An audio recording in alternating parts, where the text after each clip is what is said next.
Yo mon gars, chaque soir à 17h30 sur Twitch, on se tape le marathon lecture du Big Tree. Mais rejoins-nous mon gars, qu'est-ce que t'attends? Le lien est en description. On se lance directement dans le prochain chapitre. Je bois un petit peu d'eau. Wesh! Attends. Le chapitre 16? Il y a déjà l'apparition de Minato Obitorin. La dinguerie. Ah ouais, ça je savais pas. Le chapitre 16. Attends, je bois de l'eau un peu avant de continuer, wesh. Attends, le chapitre 16 qui es-tu? Oh, attends. L'autre fois, lorsque Kakashi il était près de la stèle et qu'il a parlé de camarades qui sont morts au combat, je me demandais s'il a déjà prévu Obito, son chara-design, son histoire, etc.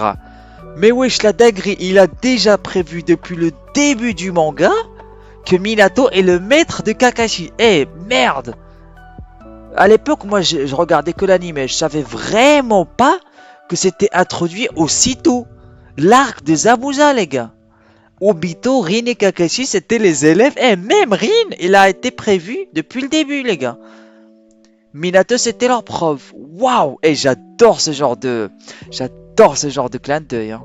Là, c'est même pas un clin d'œil, les gars. Wesh. On voyait Kakashi gamin. Depuis le 16e chapitre. Je suis choqué parce que moi j'ai découvert Kakashi Gamin à Shippuden. À l'épisode 120, le légendaire épisode, le double épisode. C'est là où j'ai découvert Kakashi. Et je savais déjà que l'histoire de Kakashi, son flashback, c'était introduit dans le manga entre Shippuden et à l'ellipse, c'est-à-dire entre la fin de l'arc de la poursuite de Sasuke et le début de la poursuite du Kazekage, entre les deux. C'était une sorte de pause entre les deux, une transition. Mais je savais vraiment pas que Minato, Obitorin et Kakashi enfant, ils ont été introduits dans l'œuvre aussitôt. Hein. Ouah, j'adore ce genre de truc, hein. Vraiment j'adore. Ouah, ça a refait ma journée carrément. Eh ben, bravo le Kishimoto.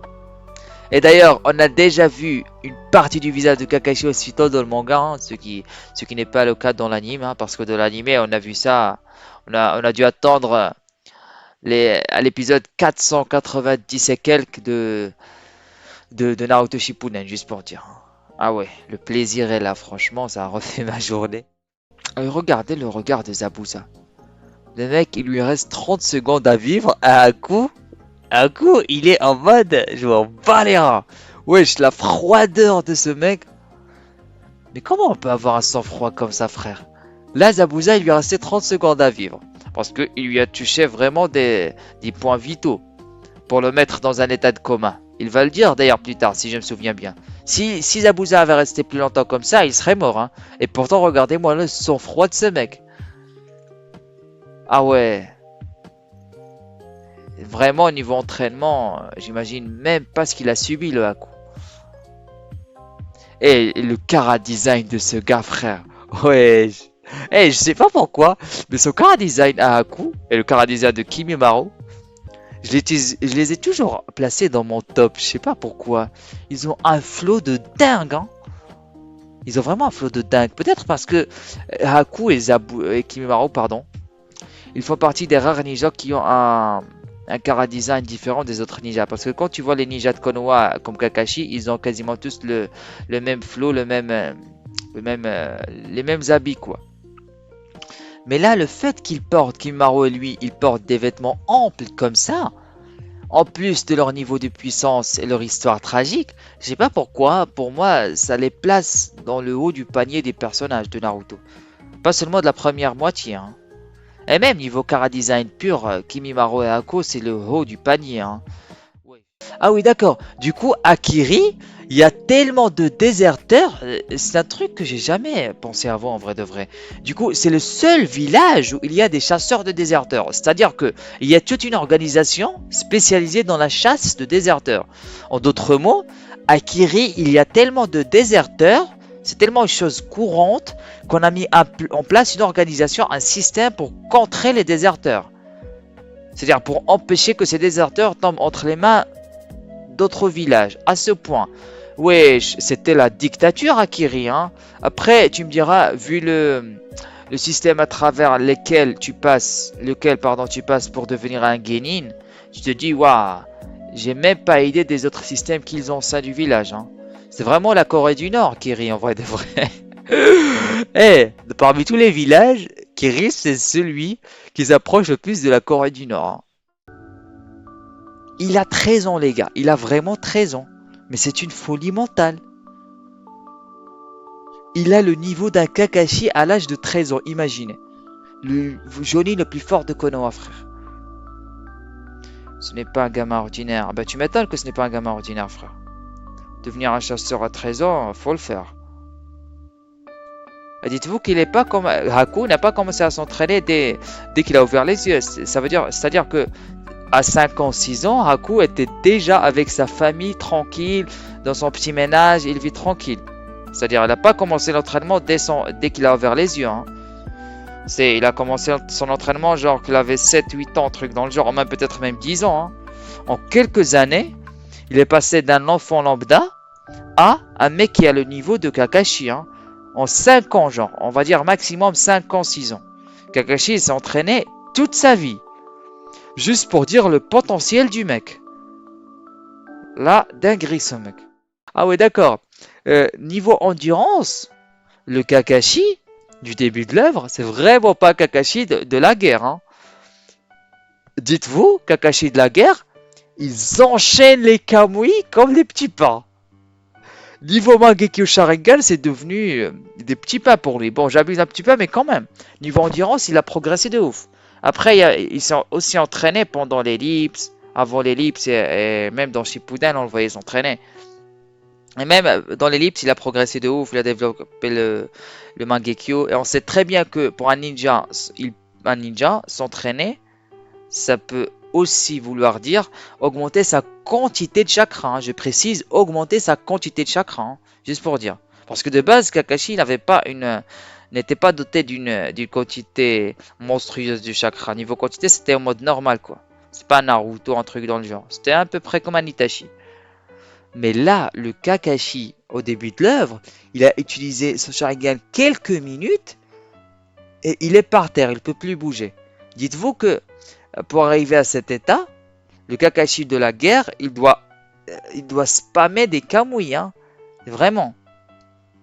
Et même au début de Shippuden, pour que Kakashi se retrouve dans cet état, il a dû utiliser le Kamui 2-3 fois, hein. Quand même, hein, niveau endurance, c'était pas trop ça. Je me demande comment il a pu être considéré comme le rival de Guy avec cette endurance. Parce que si on parle d'endurance pure, Guy, on peut pas trouver mieux, hein. Niveau endurance pure, à Konoha et même en dehors de Konoha, bonne chance pour trouver un Guy, hein. Et même si on regarde juste sur Konoha, même l'Okage, et surtout l'Okage d'ailleurs, il est vieux, faut pas déconner, même l'Okage jeune, c'est-à-dire le troisième Okage lorsqu'il était plus jeune, 10, 20, 30 ans en avant, n'a pas l'endurance d'un Guy, hein. Guy, c'est une bête. C'est littéralement une bête niveau endurance, hein. C'est pas pour rien qu'on l'appelle le fauve de Jade de Konoha, hein. Comment Kakashi peut tenir face à ce genre de mec avec ce genre d'endurance, frère? Parce que vous allez pas me dire que Kakashi sans son Sharingan, il va tenir tête à un Guy. Il doit forcément utiliser le Sharingan à un moment donné. Et là, on voit très bien que le Sharingan, il peut l'utiliser que quelques minutes. Alors comment ce mec est le rival de Guy? Dinguerie. Et là, je parle de gars en mode normal, mais pas porte, hein, mais pas les portes, juste le gars en mode normal. Vraiment, je me le demande. C'est pas pour rabaisser Kakashi, hein. C'est pas parce que Guy est mon perso préféré que je dis ça, hein. Mais juste comment il arrive à tenir tête à un gars avec ce genre d'endurance.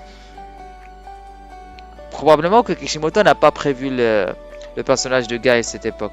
Mais quand même, mon gars, t'es le Johnny le plus fort du village, frère. Eh, c'est pour ça que je remarque un truc. Kakashi, dans tous ses combats, il essaie toujours, je dis bien toujours, de speedrun le combat. C'est-à-dire de finir le combat le plus rapidement possible. Parce qu'il sait très bien que, oui, il a un arsenal de fou. Vraiment. Que ce soit niveau quantité ou niveau qualité. Il a le Chidori, le Kamui, plus de 1000 techniques, il maîtrise les 5 éléments, les Genjutsu en plus, mais si on n'a jamais vu Kakashi utiliser des Genjutsu. Sauf contre Sakura, hein, juste pour dire. Le truc, c'est que il voulait toujours finir le combat le plus vite parce qu'il savait très bien qu'au niveau endurance, il n'était pas trop sain, hein. C'est exactement le cas d'un Itachi, hein. Itachi, non seulement il avait son Mangekyo, il suçait carrément son chakra, hein. C'était un puits, c'était carrément un puits de chakra le Mangekyo, hein, à ce point.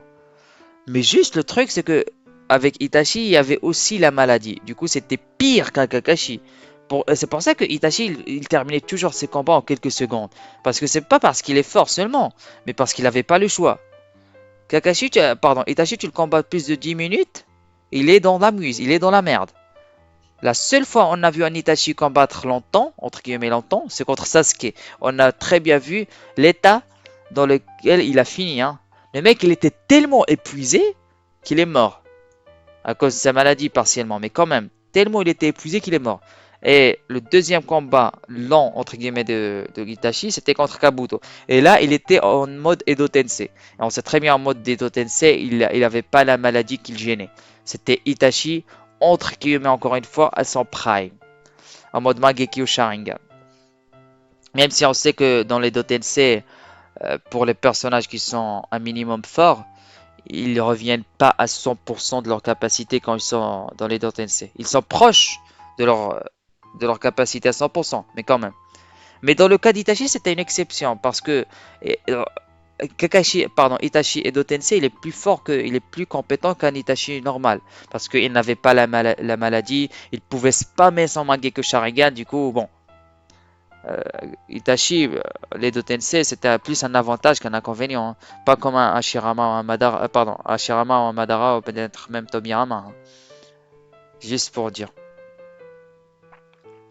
Du coup, pour revenir au sujet, c'est que les personnages comme Itachi et Kakashi, ils peuvent vraiment pas se permettre d'avoir un combat long. Le cas de Naruto, par contre, il est totalement différent. Parce que vu la quantité de chakra qu'il a, il peut se permettre de tirer le combat en longueur de ouf et épuiser son adversaire. Il peut se permettre ça. Mais bon, c'est bien, c'est bon. C'est-à-dire, j'adore cette diversité dans les capacités des personnages.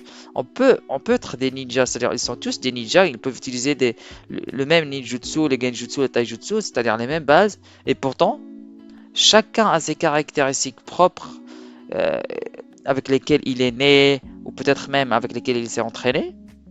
Et ça peut donner des combats tellement versatiles, c'est-à-dire que c'est pas forcément le cas qu'un personnage qui a plus de chakras ou une technique plus forte, il va forcément vaincre un autre personnage qui a moins de chakras et des techniques moins fortes. C'est bien plus stratégique que ça, hein. Et même dans Naruto, le match-up, c'est-à-dire l'adaptabilité des capacités d'un personnage par rapport à celle d'un autre personnage, c'est beaucoup plus pertinent dans un combat et c'est un élément qu'on doit prendre beaucoup plus au sérieux dans Naruto que dans les autres œuvres du Big Three, c'est-à-dire One Piece et Bleach. Vraiment. Tout simplement parce que niveau capacité et niveau pouvoir, Naruto c'est plus intéressant que dans les deux autres. Dans Naruto, tu as le ninjutsu. Le ninjutsu, il y a les 5 éléments. Il y a le genjutsu, il y a le taijutsu, il y a le ninjutsu héréditaire. Il y a le décor, c'est-à-dire l'environnement où tu te bats. C'est-à-dire, ça, c'est un point très important. Dans Naruto, on utilise l'environnement bien plus que dans les deux autres œuvres du Big Three, hein. Ça, c'est aussi un élément à prendre en compte, hein. Ça m'a toujours fumé que Tazuna, il s'est dit, j'ai juste à finir le pont et je serai tranquille. Frère, avec un mec comme Gato, imagine, même si tu finis le pont et que Kakashi et son équipe te protègent jusqu'à la fin. Imaginons, allons jusqu'au bout du scénario.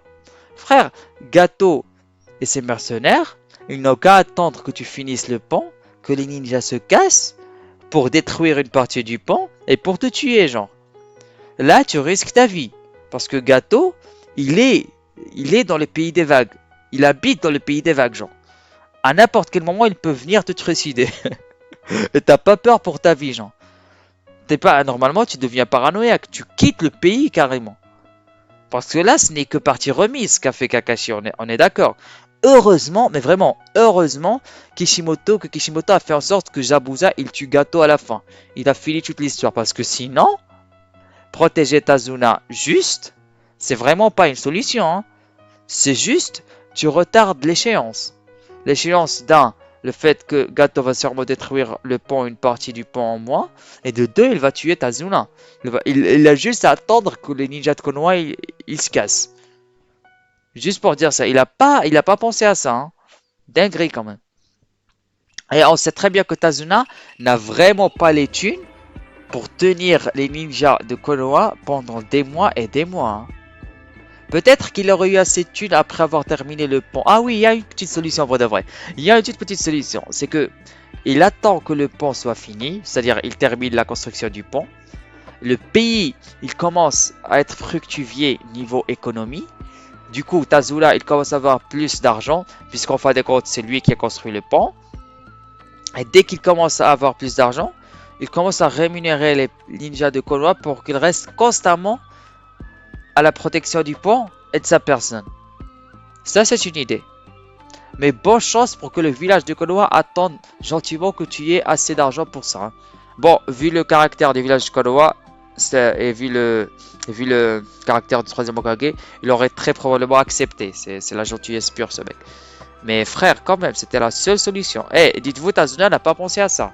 J'ai juré, pour lui, Tazuna, de base, son plan, c'était protégez-moi jusqu'à la fin de la construction du plan, et basta. Si on aurait suivi le plan de Tazuna, et on serait fini, les gars. Vraiment. Comme j'ai dit, heureusement que Zabuza est intervenu. Hein.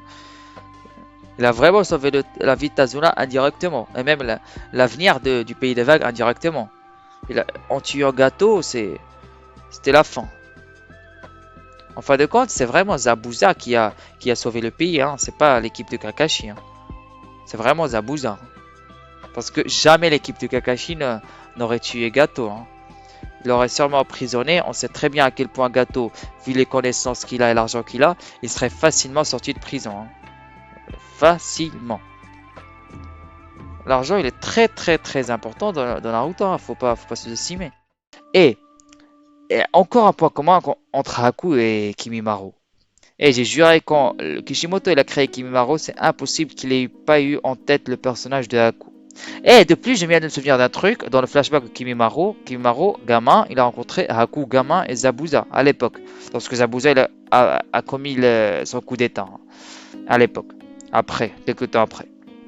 Genre, le truc, c'est qu'il y a tellement de points similaires entre Kimimaro et Haku, que ce soit leur beauté, la pureté dans leur chara-design, précisément dans leur visage, la pureté de leur âme et de leur personnalité, leur histoire tragique, le fait qu'ils soient tous les deux talentueux et exceptionnels par rapport aux ninjas de leur époque et de leur entourage, et surtout le fait qu'ils aient été utilisés, je précise, utilisés par des ninjas malfaisants et des êtres crapules quoi, c'est des crapules finis, c'est aussi un point commun entre eux. Et pourtant, ils vénèrent ces mêmes ninjas. Le pire, c'est qu'ils savent que c'est des crapules finis. Ils savent que vraiment, c'est les hommes, la pire espèce que a produit l'univers de Naruto, hein, Zabuza et Orochimaru. Et pourtant, ils les vénèrent juste, je dis bien, juste parce qu'ils les ont sortis de leur solitude. Juste pour ça. Hein. C'est pour dire à quel point la solitude dans l'univers de Naruto, c'est un fléau que tu dois vraiment éviter. Hein. Force à Naruto. C'est là que tu vois que Naruto, il est quand même assez fort mentalement. Il n'a pas cédé à ce genre de faiblesse, genre. Il n'a pas vrillé, malgré la solitude. Regarde comment Haku et Kimimaro, ils ont vrillé. Hein. Parce que Haku et Kimimaro, de base, c'était des petits Naruto. Hein. Rappelons-le. Waouh. Il vénère Zabuza, quoi. Et l'autre, Kimimaro, il vénère Orochimaru. Mais au moins, lui, Zabuza, au fond de lui, il a de l'amour envers Haku. L'autre Orochimaru, c'est vraiment un fils de pute, hein, faut le dire. Je suis désolé pour le terme, c'est vraiment un fils de pute. Il a carrément rien à foutre de Kimimaro. Hein. Vraiment rien à foutre. Dinguerie. Ce qui rend l'histoire de Kimimaro encore plus tragique que celle de Haku. De peu, mais quand même. Le fait que tu sacrifies ta vie comme ça pour quelqu'un qui n'a rien à foutre de toi, c'est hyper tragique. Le pire dans tout ça, c'est que Haku et Kimimaro, ils savent que les deux autres, en tout cas dans le cas de Haku, il ne savait pas que Zabuza l'aimait au fond de lui. Mais pour eux, pour Haku et Kimimaro, Zabuza et Orochimaru, ils n'avaient rien à foutre d'eux. Et pourtant, ils étaient prêts à sacrifier leur vie. Et ils ont sacrifié leur vie pour eux. Ils les vénéraient carrément. Et pourtant, ils savaient que les deux autres, ils les considéraient comme juste des outils comme de la merde, quoi. C'est ça qui rend les personnages encore plus tragiques, frère. Et le point qui différencie Kimimaru et Haku, c'est juste ça. Le fait que Kimimaru n'a pas été reconnu à sa juste valeur par Orochimaru, ce qui n'était pas le cas pour Haku. Mais même pour Haku, frère, on va pas se mentir. Pour Haku, il n'a quasiment jamais entendu un mot gentil de la part de Zabuza. Comme dans le cas d'Orochimaru avec Kimimaru. Genre, ils n'ont jamais ressenti le vrai amour. Ils ont juste ressenti euh, le sentiment qu'ils étaient des armes utiles, quoi. Ouah, c'est tellement tragique comme histoire, quand même. Kishimoto, il a vraiment fait fort avec ces deux personnages. C'est pas, c'est pas pour rien qu'ils font partie de mes persos préférés.